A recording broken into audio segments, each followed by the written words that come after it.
Subscribe करें हमारे YouTube channel को और बेल आइकन को प्रेस करें हमारे लेटेस्ट वीडियोस को देखने के लिए।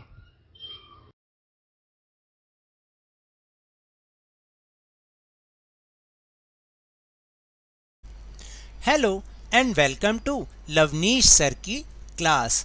This is Directorate of Education, GNCT of Delhi's worksheet number 9, and it is only for class 7 students.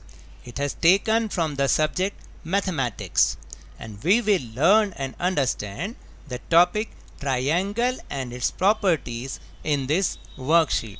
तो एज यू नो कि लास्ट वर्कशीट में भी हमने प्रॉपर्टीज़ ऑफ ट्राइंगल के बारे में थोड़ा बहुत जाना था, जिसमें हमने क्या जाना था कि ट्राइंगल जो होता है वो नॉन कोलिनियर 3 पॉइंट से मिलकर बनता है, यानी एक ही लाइन में एक ही डायरेक्शन में वो तीनों पॉइंट्स नहीं होने चाहिए तो हमारा ट्राइंगल बनता है।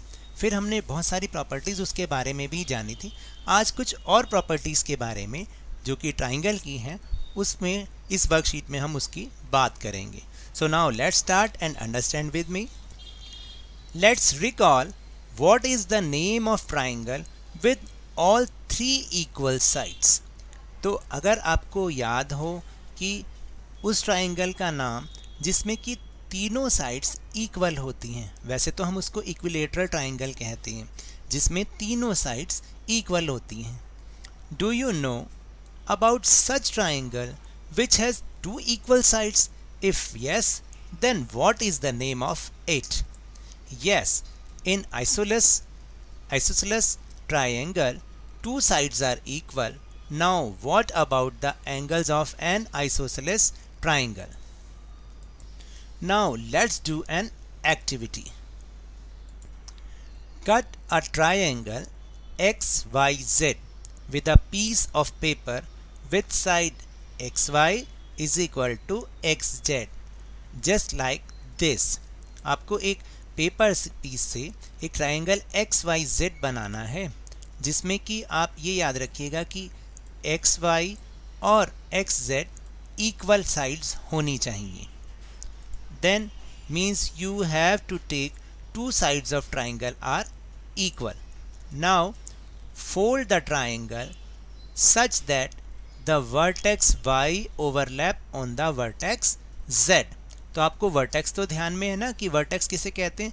This is vertex, this x y and z, ये तीनों वर्टेक्स हैं। अब हमें क्या करना है कि इसको इस तरह से फोल्ड करना है कि जो y वर्टेक्स है वो किसको z वर्टेक्स को ओवरलैप कर ले, पूरा तरह से ढक ले। Now you will observe that angle y and angle z covered each other completely. तो आप तो जानते हैं कि 3 साइड्स भी होती हैं एक ट्राइंगल में और 3 एंगल्स भी होते हैं, जैसे angle y, angle x and angle z। तो अब हमने ये देखा कि जब हमने फोल्ड किया, जब y वर्टेक्स z को ओवरलैप कर लेता है तो जो इसका एंगल भी है वो उसको पूरी तरह से z एंगल को कवर कर लेता है। So now hence angle y and angle z are known as base angles and these are equals to each other. तो जो ऐसे एंगल्स होते हैं ना उनको हम बेस एंगल कहते हैं क्योंकि ये दोनों के दोनों एंगल इक्वल होते हैं। Also the sides xy and xz are called equal sides of the triangle xyz.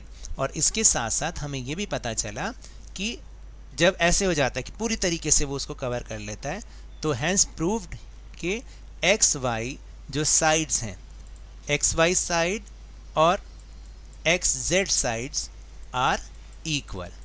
अब आपको समझ में आया कि कैसे हम प्रूव करते हैं कि 2 साइड्स इक्वल हैं? तो बिल्कुल इस तरीके से हमें ऐसे करना, और यहाँ पर दिखाया गया कि आप इसको जब वाई को वर्टेक्स को जेड तक लेके जाएंगे इस तरीके से वो आप उसको फोल्ड करेंगे। Hence, we can conclude that angle opposite to equal sides of a triangle is always equal. यानी वो एंगल जो इक्वल साइड्स के ऑपोजिट होते हैं वो हमेशा इक्वल होते हैं। Then here is another activity. Cut a triangle ABC with a piece of paper. Name its all three angles as angle 1, angle 2, angle 3. Cut these angles. Now your triangle has been cut into 3 pieces, just like that. अब देखिए एक triangle जिसमें angle 1, 2 and 3 angle को हमने इस तरह से PCs में 3 पीसीज में उसको कट कर लिया. Put these 3 pieces along a straight line as shown in adjoining figure. आपको तीनों पीसेस को एक स्ट्रेट लाइन में इस तरह से रखना है कि जैसे कि ये साथ वाली फिगर में आपको दिखाया हुआ है. You will find that these 3 angles make one straight angle. Hence, we can say sum of 3 interior angles of a triangle is always 180 degree. यानी जब हमने उसको एक स्ट्रेट लाइन में रखा और देखा कि हमारा एक एंगल बन गया, एक स्ट्रेट लाइन बन गई है. देखेंगे आप, ये रही वो स्ट्रेट लाइन, और ये जो स्ट्रेट लाइन होती है ये 180 डिग्री एंगल की होती है. तो इससे हमें ये प्रूव भी हो जाता है कि जो एंगल के जो एक ट्रायंगल के 3 एंगल्स होते हैं, इंटीरियर एंगल, इन्हें क्या कहते हैं हम? Interior angles. इन तीनों का सम हमेशा 180 डिग्री होता है. ये आप हमेशा याद रखिएगा. Then try to draw using paper strips the following triangles with given measurements. आपको पेपर स्ट्रिप्स से फॉलोइंग ट्राइंगल्स बनाने जो जिनकी मेजरमेंट नीचे लिखी हुई है, 2 centimetre, 3 centimetre and 5 centimetre. Second is this 3 centimetre, 6 centimetre and 7 centimetre, and third is 6 centimetre, 3 centimetre and 2 centimetre. Do you observe that you were able to draw only that triangle in which sum of 2 sides is greater than third side? तो आपने ये observe किया कि जब आपने इनको बनाने की कोशिश की तो आप इनमें से वही ट्रायंगल बना सके जिसमें कि 2 साइड्स का जो सम है वो तीसरी साइड से बड़ा था, नहीं तो वो ट्रायंगल ही नहीं बन पा रहा था. Now let's do some exercise. तो so please take out your notebooks. So the first question is find the value of x in following figures. आपको x की वैल्यू फाइंड करनी है, जो कि अभी अभी मैंने आपको बताया है कि आपको याद रहना चाहिए कि जो इंटीरियर एंगल्स होते हैं, यानी 3 इंटीरियर एंगल्स होते हैं ट्राइंगल के, उनका सम हमेशा 180 डिग्री होता है. तो तीसरा निकल सकता है बहुत आराम से. तो इन तीनों में से आपको x की वैल्यू फाइंड करनी है. सो Now let's find with me. Question number 1 is आपको इस तरह से लिखना है, x को x डिग्री लिखना है, फिर 50 + 60, और ये हमें पता है कि तीनों का सम हमेशा 180 डिग्री होता है. तो देन x + 110, क्योंकि इन दोनों को प्लस किया.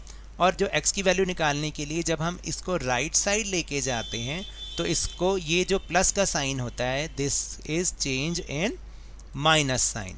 तो 180 - 110, दैट इज x की वैल्यू आ गई 70 degree.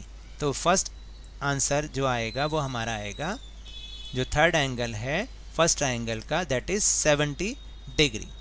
Now the second question.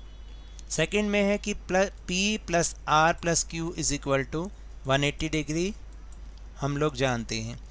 Then P is 90 degree right angle. तो अब बताइए कि इस तरीके से हमें करना है. देखिए जो सेकंड फिगर है उसमें 2 एंगल्स की वैल्यू नहीं दे रखी, लेकिन अगर आप उसको ध्यान से देखें तो वो इस तरह से बना हुआ है. ये लाइन सीधी नहीं हो पा रही है, ऐसे बना हुआ है. तो जो ये वाला एंगल होता है, जब भी एल शेप का एंगल होता है, ये 90 डिग्री का एंगल होता है. कितने डिग्री का? क्योंकि ये राइट एंगल होता है इसलिए 90 डिग्री का होता है. तो एंगल P = 90 डिग्री अपने आप से आ जाएगा, और प्लस x तो है ही है क्योंकि यहाँ पर वैल्यू नहीं है, ये x है. और जो दूसरा है उसकी जो वैल्यू दे रखी है वो दे रखी है 30 डिग्री. तो कितना हो गया? 90 + 30 = 120, और 180 में से जब हम 120 को माइनस कर देंगे तो answer is x is 60 degree. Okay, इस तरीके से हमारा आंसर फाइंड आउट हो जाएगा. अगर आपको नहीं समझ में आया तो कमेंट बॉक्स में फिर से पूछिए, फिर से समझा दूंगा. Now the third question.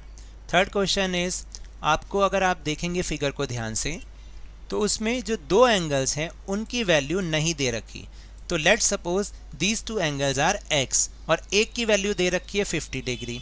तो हमने उसको इक्वेशन को तो इस तरीके से ही लिखना है कि 50 degree plus x plus third angle is equal to 180 degree, क्योंकि वी नो देयर आर क्या होता है कि जो 3 एंगल्स होते हैं उनका सम हमेशा 180 डिग्री होता है। The sum of 3 angles of a triangle is 180 degree. तो 50 डिग्री तो ऐसे ही रखेंगे, x प्लस x 2x हो जाएगा और इज इक्वल टू 180 डिग्री। फिर हमें 2x की वैल्यू निकालने के लिए इस 50 डिग्री को राइट साइड लेके जाना पड़ेगा। जब राइट साइड लेके जाएंगे तो वो माइनस का बन जाएगा, तो 2x is equal to 130 degree हो जाएगा। तो फिर x निकालने के लिए, x की वैल्यू निकालने के लिए जब हम इसको यहाँ लेके जाएंगे तो ये, क्योंकि मल्टीप्लाई का साइन है यहाँ पर, ये डिवाइड का साइन, जब भी हम साइड चेंज करते हैं तो जो भी साइन होता है वो ऑपोजिट साइन में बदल जाता है। तो ये जब इधर जाएगा तो ये डिवाइड हो जाएगा, तो 130 degree divided by 2 is equal to 65 degree. तो answer is the value of x is 65 degree. तो जो दोनों एंगल्स होंगे वो 65 डिग्री के होंगे। Now the question number 2 is can the following angles B the interior angles of a triangle. क्या ये जो 3 आपको एंगल्स दिखाई दे रहे हैं, आपको पता लगाना है कि तीनों इंटीरियर एंगल्स हो सकते हैं एक ट्राइंगल के, यानी इनसे ट्राइंगल पॉसिबल है। तो इन्हें हम प्लस करके देखेंगे तो फर्स्ट का आंसर आ रहा है 190 डिग्री, तो ये तो पॉसिबल नहीं है, इसलिए नो। सेकंड को जब हमने प्लस करके देखा 180 डिग्री आना चाहिए, आ गया 180 डिग्री, तो इसका मतलब ये ट्राइंगल पॉसिबल है, दैट इज़ राइट। थर्ड को देखा 45, 55, 80, तीनों को प्लस किया तो आंसर आया 180 डिग्री, दैट मीन्स ये ट्राइंगल भी पॉसिबल है और ये तीनों इंटीरियर एंगल्स हो सकते हैं। देन लास्ट इज 35, 45 एंड 50, तीनों को प्लस किया तो देखा 130 डिग्री आया, इसका मतलब ये ट्राइंगल पॉसिबल नहीं है और these angles can not be the interior angles of a triangle, क्योंकि वी ऑलवेज नो कि the sum of 3 angles of a triangle is 180 degree. So that's all for this worksheet. अगर मेरे इस तरह समझाने से आपको थोड़ा सा भी समझ में आया हो तो इस चैनल को ज़्यादा से ज़्यादा सब्सक्राइब कीजिए, बहुत ज़्यादा लाइक भी दीजिए और बहुत ज़्यादा शेयर भी कीजिए और मेरे साथ इसी तरह वर्कशीट को समझते रहिए, लेकिन ध्यान और मन लगाकर जरूर पढ़ते रहिए, पूरी मेहनत के साथ पढ़ते रहिए। एंड टू प्रोटेक्ट अगेंस्ट कोविड-19 wash your hands with soap and water regularly, क्योंकि जब तक दवाई नहीं तब तक ढिलाई नहीं। Thank you very much.